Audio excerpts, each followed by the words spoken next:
ही राजा मंडळी का परमार्थाच्या मागे लागली? याचं उत्तर माझे श्री महाराज एका शब्दात देतात, की ज्याच्या मागे उपासनेचा जोर आहे, तोच जगामध्ये खरं काम करू शकतो.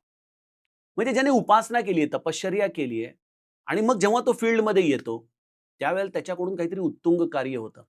मी कुठल्या राजकीय पक्षाची भूमिका मांडत नाही, परंतु एका व्यक्तीच्याबद्दल बोलायचं झालं, तर आज आपले माननीय पंतप्रधान साहेब, हे एक त्याचं ज्वलंत उदाहरण आहे, की आज एक मनुष्य ज्याला कुठल्याही प्रकारे विदेश नीतीचा अनुभव नाही, कुठल्याही पद्धतीने जागतिक अर्थकारण, राजकारणाचा अनुभव नाही. पण तो 14 साली जेव्हा संसदेमध्ये पहिल्यांदा प्रवेश करतो आणि तेव्हापासून गेल्या 12 वर्षात पुतीनच्या खांद्यावरती हात फिरून टाकणं फिरणं काय किंवा ट्रम्पला आपल्या शब्दांवरती नाचवणं काय, या सगळ्यामध्ये जेव्हा आपण बघतो, की हे सगळं कसं घडतं भारतीय राजकारणात, तर याच्यामागे एकच कारण ठरलं, की त्या माणसाच्या मागे असलेली तपश्चर्या, त्याचं असलेलं ब्रह्मचर्य, त्याच्या असलेली योगाच्या विषयीची विलक्षण कृतज्ञता. यातून ह्या उपासनेने त्याचं कार्य आपल्याला झळकलेलं दिसतं.